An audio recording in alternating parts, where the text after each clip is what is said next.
Bien, jóvenes, con esto empezamos un tema nuevo, también bastante cortito, como el del románico, que es el gótico. En el tiempo dura mucho más, porque el románico dura desde el siglo XI y la primera mitad del siglo XII. Y ahí suena algo. No, ya no. Os digo que el románico dura desde el siglo XI y la primera mitad del siglo XII. Pero es que ya la segunda mitad del siglo XII es gótico. Y es el siglo XIII, el siglo XIV y el siglo XV. Y en muchos países de Europa, en Inglaterra y en Francia, incluso en el se extendió parte del gótico hasta el siglo XVI, incluso el XVII. En otras partes no, por ejemplo en Italia, no, en Italia el siglo XV ya no es gótico. El siglo XV es el 400, el Renacimiento. Pero básicamente en el resto de Europa, el siglo XII, XIII, XIV y XV, segunda mitad del siglo XII, XIII, XIV y XV, es el gótico. Aún así es un tema cortito. Y tiene una cosa de buena, que es que si te sabes el románico, si te sabes el románico, te sabes el gótico. Es bastante fácil de relacionar uno con otro. Y de hecho, pedagógicamente siempre se están comparando uno y otro. Bien, vamos a ver. Lo primero que tengo que decir es que en esta segunda mitad del siglo XII, luego en el siglo XIII, siglo XIV y en el siglo XV hay un gran desarrollo económico. El XIV fue chungo. El XIV fue un siglo chungo, pero bueno, un gran desarrollo económico. Y en ese gran, que eso ya venía del siglo XI. ¿Acordáis de lo de la collera rígida, el aro de vertedera, la aparición del feudalismo y cómo Europa empezó a levantar cabeza? Eso ya venía de antes, con las vías de peregrinación, la orden benedictina de Cluny, que iba difundiendo estas ideas. Eso ya venía de antes. Por otro todavía va a ampliarse mucho más con las cruzadas, por ejemplo, que pusieron en relación a Europa con Oriente y sobre todo con el propio desarrollo económico de Europa, con este desarrollo de la burguesía, de las ciudades. Esta es Carcassonne, una ciudad medieval preciosa en el sur de Francia. Lo recomiendo encarecidamente. Se come yo he comido aquí en esta placita que hay aquí al lado de la iglesia y se come de la muerte en Carcassonne. Bien, entonces, con todas estas mejoras económicas y sociales aparece la burguesía, aparecen las universidades. O sea, hay un desarrollo cultural, tecnológico, económico formidable que ya venía del siglo XI, pero empieza a dar su fruto, lo entendéis sobre todo, y a medida que vaya avanzando cada vez va a ser mejor. Pues bien, con todos esos cambios, ¿os acordáis que en el siglo XI el mundo era un valle de lágrimas? Eso se va a acabar. Ojo, sigue siendo teocéntrico, ¿eh? Yo no he dicho que no. Pero la imagen de Dios y la imagen del mundo cambia. La gente ya está más a gusto en su mundo, come bien, duerme en una buena casa. El tío que vive en esta casa, pues el tío que vive en esta casa, pues duerme en una casa estupenda, tiene su chimenea, come estupendo, es burgués, tiene un negocio de, yo que sé, una zapatería y se dedica pues a fabricar zapatos y come muy bien y sus niños se crían muy sanos y está totalmente a salvo, ¿no? Dentro de esta ciudad fortificada, por lo cual pues tiene una idea de la naturaleza y de idiomas humanas. Digamos que el hombre se reconcilia con la naturaleza. Al hombre que está aquí sí que le gusta el campo. Claro, porque tú vives perfectamente a salvo. Al pobre desgraciado que estaba ahí en mitad del monte, con los lobos en la puerta de su casa, a ese no le gustaba, pero a este sí. Pero cuidado, sigue siendo una sociedad teocéntrica, ¿eh? Se van a construir grandes castillos ahí, esa parte no la vamos a ver. De todos los castillos, si yo tuviera que señalar un castillo gótico chulo, es Pierrefonds, que está reconstruido, todo esto está muy reconstruido. Pero bueno, esto está muy cerca de París y es un castillo que os recomiendo encarecidamente su visita. Pierrefonds se llama, Pierrefonds, se llama Pierrefonds. Bien. Y ahora vamos a hablar de arquitectura. Entonces va a cambiar esta idea de Dios. Una cosa, el hombre se reconcilia con la naturaleza. Hay un santo que es San Francisco de Asís, que empieza a hablar del hermano pájaro y del hermano cordero y del hermano lobo. Y San Francisco de Asís sería el santo que reconcilia a la humanidad con la naturaleza. Porque justamente la vida ya es bastante mejor. Claro. Entonces, mayor desarrollo económico, vamos a hablar de la arquitectura gótica, mayor desarrollo económico. Además, es un arte urbano. Es verdad que las iglesias románicas están en pueblos, en cambio, las iglesias góticas están en ciudades. Y como hay una burguesía, hay más dinero, mucho más dinero, por lo cual son más grandes. Y además por otra razón. Pero cuidado, siguen siendo teocéntricas, ¿eh? Sí, vale, hay más ciudades, pero la función de una iglesia gótica es expiar, me vaya a poner expiar con ese, expiar los pecados para alcanzar la salvación. Y es verdad, y en eso no ha cambiado nada, ¿eh? El burgués sigue siendo tan religioso como el noble, o como el campesino, o como el que sea. Entonces, en ese aspecto sí sigue manteniéndose el mundo medieval. Y además, en arquitectura tenemos que meter unas dos innovaciones técnicas enormes que están relacionadas la una con la otra. La aparición del arco apuntado y la aparición de la bóveda de crucería o de nervios. Y aquí lo tenéis, este es el arco apuntado. Funciona exactamente igual que cualquier arco, ¿eh? Con sus dovelas y su clave. Pero simplemente que no tiene semicírculo, sino que está hecho con dos líneas curvas que encajan la una con la otra. Luego os dais cuenta que esta puerta tiene arquivoltas, un tímpano y falsas columnas, ¿verdad? Recuerda muchos elementos que ya hemos visto. Pero es gótica. Esta puerta es gótica. Bien, vamos a ello. Vamos a hablar de este arco apuntado. Este es el arco apuntado.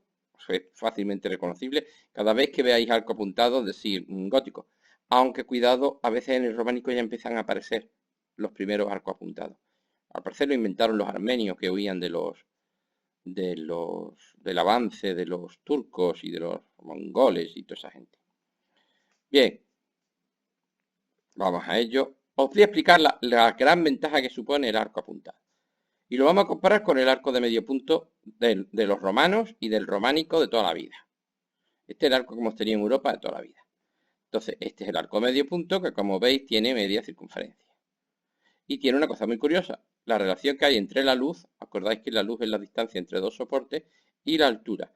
Pues en un arco de medio punto está muy claro, si este arco tiene 4 metros de alto, tiene 8 de ancho. La luz es el doble que la altura del arco, y ahí no hay más leña que la que arde. Si yo quiero aumentar la luz, y en vez de 8 metros ponerle 10, como este que es más grande, por narices tengo que aumentar también la altura. Porque la proporción del arco, os dais cuenta que la proporción del arco no cambia. Es decir, si aquí hay 8 metros, pues la altura del arco son 4. Pues si aquí hay 10 metros, la altura del arco son 5. Y si hay 6 metros, la altura del arco serán 12. O sea, es imposible ampliar la luz del arco sin ampliar su altura.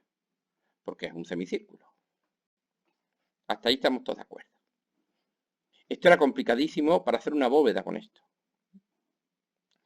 Y de pronto los armenios, os digo, inventaron el arco apuntado. Y entonces este arco, es verdad, pues tiene su luz y tiene su altura. Pero la ventaja del arco apuntado, os dais cuenta que este arco es mucho más alto que este. Ahí las dos rayitas. Pues bien, este arco pues tiene la luz que tenga, ¿no? Y su altura.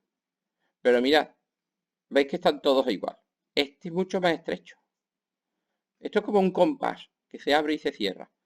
Yo puedo encogerlo y mantener la altura. O sea, este arco es igual de alto que este, pero es mucho más estrechito. O al revés, puedo ampliarlo y mantener la altura. Tú puedes jugar como con un compás, a abrirlo, a cerrarlo, y todos serán igual de alto con la anchura que a ti te dé la gana. Esta ventaja que tiene el arco apuntado, también se llama arco ojival porque tiene forma de ojiva, de ojo, o de medio ojo, ¿no? Pues va a revolucionar la arquitectura. Va a revolucionar la arquitectura totalmente. Como arco, simplemente como arco, no hay gran diferencia con el arco de medio punto. Pero para hacer una bóveda, vamos, para hacer una bóveda no hay color, vamos, no hay color. ¿Por qué? Porque si yo quiero hacer una bóveda, y aquí aparece la bóveda de nervios o bóveda de crucería, y la tenemos aquí. Los nervios son estos arquitos. Y se llama de crucería porque se van cruzando. Mirad, voy a hacer una bóveda a partir de aquí. Pues bien, entendéis que la base es un rectángulo, ¿no? O un cuadrado, un rectángulo, va bien, ¿no? Esto es un rectángulo, este lado es más ancho que este. Bien, pues yo hago un arco de aquí a aquí. Y otro de aquí a aquí. Dice, pero Pablo, este arco es más estrechito que este. Sí, pero son los dos igual de altos.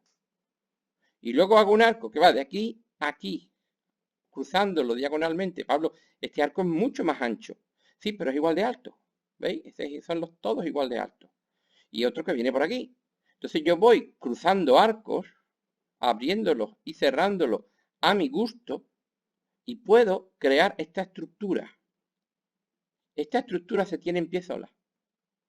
Esta estructura se tiene en pie sola perfectamente. Si yo luego relleno los huecos se llaman, estos son los nervios, ¿no? Pues se llaman bóveda de nervios. Estos son los nervios. Y los huecos se llaman los plementos. Entonces yo relleno esto con unos elementos muy ligeritos, ¿no? Lo más ligero que pueda. En la función del plemento, el plemento no soporta peso. El plemento nada más que sirve para que no entre el agua cuando llueve. Entonces son muy finitos y muy estrechitos y pesan muy poco. Son muy ligeros. Los nervios no, los nervios son de piedra de la buena, pero claro, son como un esqueleto. Entonces, ¿qué pasa? Que hago yo una bóveda de crucería como esta. Vamos a verla por dentro.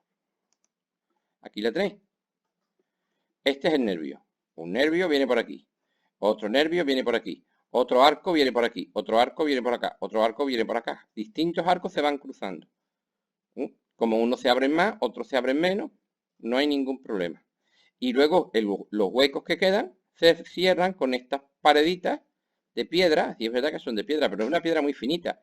Esto es muy finito, a veces incluso es ladrillo siquiera. No necesitas que sea piedra. Pero en este caso es piedra. Pues vale, me alegro porque sea piedra. Pero lo más ligero que puedas, porque esto no soporta peso ninguno. Esto sirve pues para que no se entren las palomas y el agua cuando llueve pues no cuele. Entonces, estos son los plementos. Te digo una cosa, yo puedo ir con un martillo y liarme a dar martillazos aquí como un loco. Y sabéis lo único que voy a conseguir, abrir un agujero. Pero la bóveda no se cae. O si lo perforo por aquí, o si perfora por aquí, no se cae. Solamente se cae si toco los nervios. Si toco los nervios y los rompo, sí. Si yo rompo esto, la bóveda se cae entera. Pero mientras no los toque, esto se puede quedar simplemente con los nervios al aire. Os enseño otra imagen. Esta es más compleja. ¿Veis cómo se llama de crucería? Porque se van cruzando a medida que va avanzando el gótico. Del siglo XII pasamos al siglo XIII, del XIII al XIV, del XIV al XV. El diseño se va volviendo más complejo. O sea, estos son los nervios y estos los plementos. Esto de aquí son los plementos.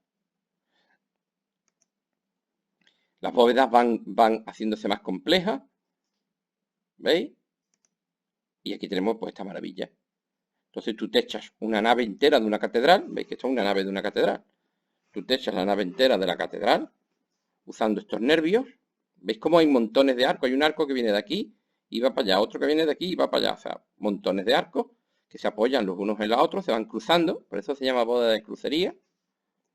Y os digo que esto tiene una ventaja enorme. Se adapta a cualquier forma. O sea, puede ser un rectángulo, un cuadrado, una estrella, da igual. Tú puedes hacer una bóveda sin ningún problema. Como los plementos pesan muy poco, es muy ligera. Y que sea muy ligera significa que tienes que llevar muy poca piedra arriba, por lo cual es muy barata, porque necesitas muy pocos materiales y sobre todo lo importante, hay que subir poca piedra arriba. No es como las bóvedas románicas que eran macizas, era un medio cañón que eso era gordísimo. No, no, no, no. Esto es ligero como el papel, porque como el papel no, pero es ligero. Comparado con una bóveda románica es como ligera como el papel, mucho más barata. Y también como pesa muy poco, pero es muy fuerte, porque los nervios son muy fuertes y pesa muy poco, es muy resistente. Entonces esto es una maravilla. Tenemos una bóveda muy barata, muy resistente, muy fácil de hacer, muy estable. Y claro, como es barata encima, puedo hacerla todavía más grande. Porque claro, con el mismo dinero puedo hacer una iglesia el doble de grande. Entonces, esto es un bombazo. La bóveda de crucería es un bombazo. Es un avance técnico, vamos, un giro copernicano a la arquitectura. Fue una revolución entera en la arquitectura la aparición del arco apuntado. Aquí tenéis, veis cómo a medida que va avanzando el tiempo, las bóvedas se vuelven cada vez más complejas y más difíciles. Es muy fácil saber cuando una obra es de la segunda mitad del siglo XII o cuando es del siglo XV. Mirad las bóvedas. Si la bóveda tiene una crucería complicadísima, pues del siglo XV. Como por ejemplo esta. O esta. ¿Veis qué maravilla de bóveda? Una bóveda de nervios. De hecho, es una bóveda de palmera. ¿Veis cómo se abren? Los pilares se abren como palmeras, una maravilla. Entonces tenemos ya dos elementos que han revolucionado la arquitectura. La aparición del arco apuntado que estamos viendo aquí y la utilización de estos arcos apuntados para hacer bóvedas de crucería o bóveda de nervios.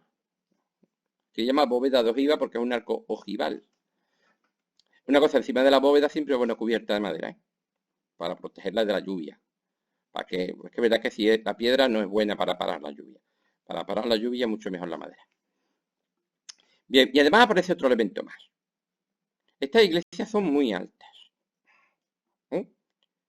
Y si son tan altas, tienen un problema. La bóveda, toda bóveda, no solo hace una presión vertical hacia abajo, aquí, sino que hace también una presión lateral.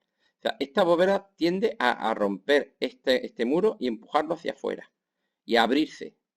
Como habéis visto cómo se abren las bailarinas con las piernas y abrirse, pues lo mismo podría hacer esta bóveda y romperse entera abriéndose. En el románico esto lo solucionaban muy fácil. Claro, el románico tenía una bóveda 10 veces más gorda que esta. En el románico te ponían aquí un muro, un mazacote de piedra de 3 metros de espesor y a freír mona, hombre, y ya te puedo asegurar que eso no lo mueve ni nadie, pero eso es carísimo y daba una oscuridad enorme a la iglesia. Y entonces la segunda mitad del siglo XII, inventaron otra cosa más, el tercer gran avance de esto que estamos hablando, y es el arbotante.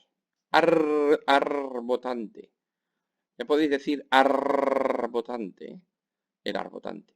¿Qué es el arbotante? Vamos a ver, este dibujo me gusta. Lo que está pintado así color carnecita es dentro. Lo que está pintado más amarillo no se ve porque son los techos de madera, el hueco que hay entre los techos de madera. Esto no se ve desde dentro. Nada más que se ve lo que hay color carne. Y lo que está blanco es fuera.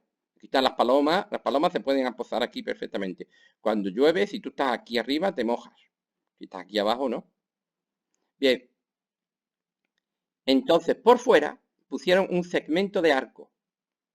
Un segmento de arco, ¿entendéis? Un arco partido por un cacho. Y este segmento de arco une el muro central, el muro que está soportando el peso de la bóveda, lo une con un pilar enorme, un contrafuerte enorme que hay fuera. Y más encima le ponen unos pináculos. Estos pináculos sirven para pesar. Esto es piedra maciza, pesa mucho y sirve para ayudar a sostener. ¿Qué se consigue con esto? Pues se consigue que la presión lateral vaya afuera, hasta este pilar, a este contrafuerte enorme, y el muro puede ser muy ligerito. Al ser el muro muy ligerito, podemos poner ventanas. Y aquí van las ventanas. ¿Lo pilláis? ¿No? Entonces de pronto la iglesia se llena de ventanas. Algo totalmente distinto a lo que había en románico, gracias a los arbotantes. El triforio es que, claro, si ponemos un techo de madera sobre el techo normal aquí en las naves laterales, queda este hueco, ¿verdad? Estas son unas ventanitas que hay debajo de las ventanas de verdad, pero estas ventanas no entra luz. Y de hecho se puede andar por aquí. Y este se llama el triforio, pero olvidadlo. Si tenéis que saber lo que es el arbotante, la gárgola simplemente es la escultura que ya veremos que sirve para que el agua salga afuera. Los pináculos sirven para dar peso. Más queda muy chulo porque el gótico es muy vertical. Dos señalas hasta arriba. Y el calerectorio son las ventanas, es la zona de las ventanas. Naves laterales y nave central. Y la cubierta de madera. Y esto también es cubierta de madera. Mira, aquí se ve muy bien. Aquí se ve muy bien, la verdad que esta maqueta es chulísima. Vamos a ver. Estamos levantando una bóveda. Lo primero que me llama la atención es que es altísima. Y aquí está la bóveda. ¿Veis el techo de madera encima? El techo de madera simplemente sirve para proteger de la lluvia. Pues aquí está la bóveda. Esta es la bóveda. Os dais cuenta que estos son los nervios y esto finito es el plemento. Es que no es nada. El plemento no es nada, no pesa casi nada. Hombre, pesa, Pesa. Entonces, como esto tiende a abrirse hacia afuera, ¿qué hacemos? Pues ponemos unas secciones de arco. ¿Veis las secciones de arco que son los arbotantes? Y estas secciones de arco llevan toda esta presión lateral hacia un contrafuerte brutal. Y esto sí que es gordo, que está aquí. Pero esto está por fuera. Entonces, ¿qué es lo que queda dentro? Que este muro no tiene que ser tan gordo. Y al no ser tan gordo, puedo abrir ventanas. Esto es lo que os dije del triforio. ¿Veis estas ventanas ciegas? Que no tienen luz. Por aquí no entra la luz porque los que están ahí aprovechando el hueco el hueco del tejadillo este que hay aquí. Y luego las naves laterales y la nave central. Y estos son los pináculos que sirven justamente para hacer peso. Estos son piedras macizas y pesan un montón. Y sirve para hacer peso en sitios concretos. La estructura es extraordinaria, muy barata. Bueno, relativamente barata, ¿no? Pero muy grande. Puede hacer una iglesia una iglesia enorme. Mira los bancos. Puede hacer una iglesia enorme, relativamente barata y sobre todo muy fuerte. Muy fuerte. Aquí lo estamos viendo por fuera, en una iglesia de verdad. Esta es Notre Dame de París. Vamos a ver, Pablo. Yo estoy viendo aquí, este es el ábside del altar. Aquí está la girola, ¿veis? Que va la girola. Y mira cómo funciona. Aquí dentro hay una bóveda, ya os lo digo yo. Este es el techo de madera que va encima. Pues bien, esta bóveda tiene unos dobles, una cosa, lo mismo que aquí. Veis que aquí son dobles arbotantes, ¿eh? Dobles arbotantes, pues doble arbotante. Si es muy alta, es bueno ponerle doble arbotante. Este arbotante traslada la presión que está aquí hacia afuera, hacia este contrafuerte enorme que está aquí colocado. Y luego hay otro arbotante más chiquitito debajo, que sirve para reforzar un más. Entonces, como si tuviéramos, o como si apuntalaras la iglesia, ¿no? Aquí veis los pináculos para soportar, para poner peso más peso ahí arriba. Y esta es la girola. ¿Qué ventaja consigue? Pues una ventaja tremenda, mira, ventana, ventana, ventana, ventana, ventana, ventana, ventana, ventana, ventana, ventana, ventana. Todo ventanas. De pronto la iglesia es luminosa. La catedral gótica es extremadamente luminosa. Se acabaron esa oscuridad del mundo como valle de lágrimas pasando. Estos son las gárgolas. ¿Veis? Estos son los remates de las gárgolas. Por aquí vienen, es verdad, los canalones de agua cuando llueve. El agua viene por aquí y salen por la boca del bicho y salen hacia afuera. Son muy chulas las gárgolas.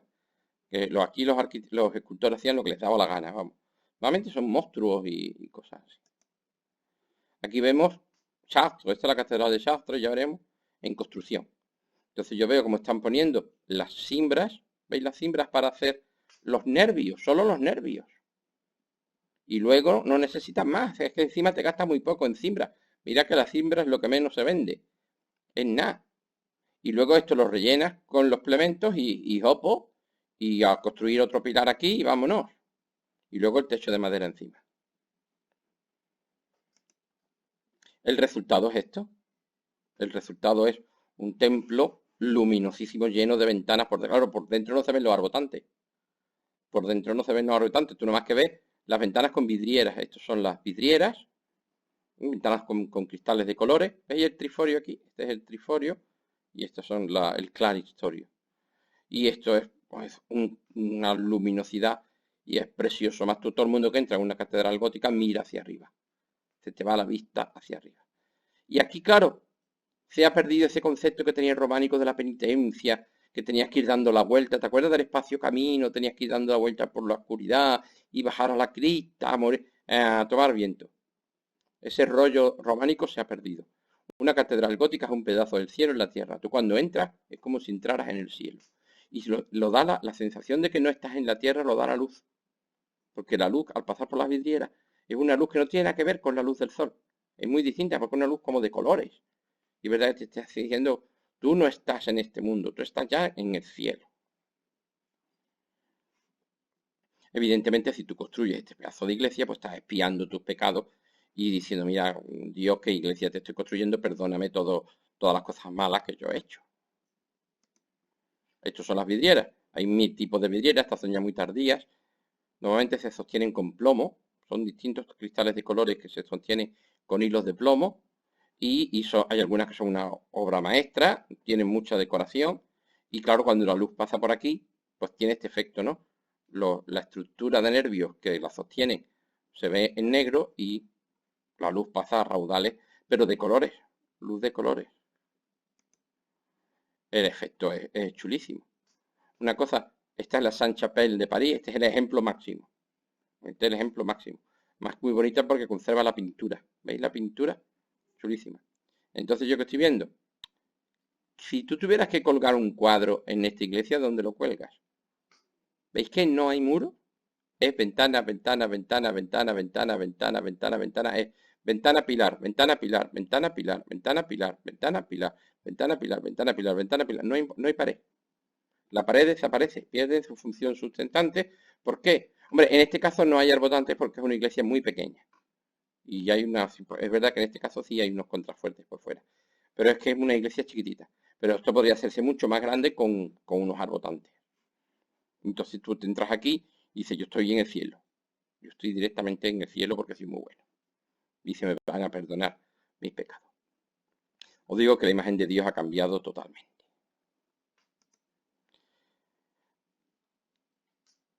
Hay otra cosita más en el gótico.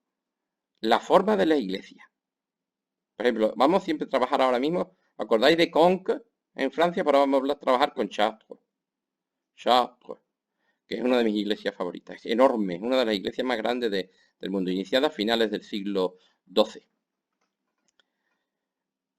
Mira, vamos a compararla. Este es Santiago de Compostela, románica. Las dos, Chartres un poquito más grande. Chartres un poquito más grande, pero vamos, tampoco mucho más grande. Sí, sí, más grande. Vamos, Santiago de Compostela. Y esta Chartres.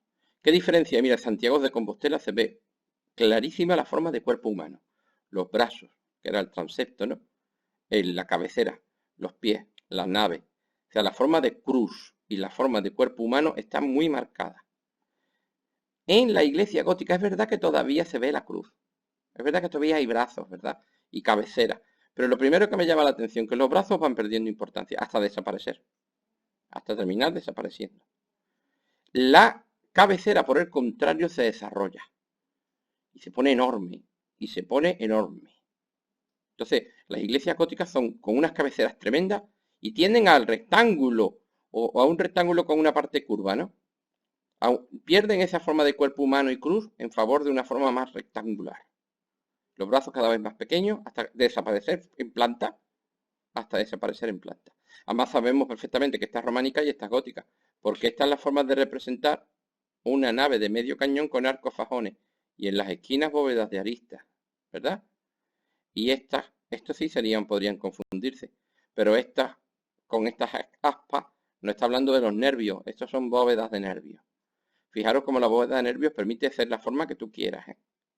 Todavía siguen existiendo las girolas, o sea, los elementos son los mismos, cabecera, brazos, pies, el ábside, la girola, que en este caso es doble, ves que hay dos girolas, y los absidiolos. Pero ya tiende a perder la forma de cuerpo humano en favor de un cuerpo humano cabezón, parece un minion, si sabéis lo que es un minion. Hay otro elemento que desaparece, está Shafter por fuera, el cimborrio. ¿Veis que vemos perfectamente una cosa? Mirad su planta, a que aquí la cruz casi no se ve. Pero claro, es que esta parte es mucho más alta. Esto y esto es mucho más alto. Mirad esta parte de aquí en medio. Es esta parte verde. Este es el techo de madera forrado de plomo. Entonces, la cruz sí se ve. En planta no. En planta prácticamente no se ve la cruz, pero en altura sí. Desde arriba se ve perfectamente la forma de cruz. Pero ha desaparecido el cimborrio. Porque ese rollo de la cripta, el cenit, el nadir y esas cosas. Además, no hace falta alumbrar el altar si la iglesia está llena de ventanas. Entonces los cimborrios o desaparecen o a veces lo que queda es una aguja. Una agujita aquí, normalmente de madera. Muy chula. Pero no tiene, muchas veces no se ve por dentro. Pero la mayor parte de las veces simplemente desaparece. Aquí estamos viendo, y es verdad que en planta la cruz no se ve, pero en altura sí se ve. En altura vemos perfectamente la cruz. Y vemos todos los arbotantes, veis toda la estructura de arbotantes para soportar las presiones de la bóveda y dejar todo lleno de ventanas. ¿Qué es esto? ¿Qué es este el interior? ¿Ves que no hay cimborrio? Este es el crucero. Este es el ábside. Los brazos sí existen. Lo que pasa es que, claro, como está toda esta parte de aquí, en planta no se ve, pero en altura se ven perfectamente. Aquí los brazos y el ábside y el crucero, que no, el cimborrio que no existe. Bien, y antes de ir hablando de escuelas nacionales y todas esas cosas, pues nos vamos a ir a otro vídeo, ¿vale? Voilà, nos vemos.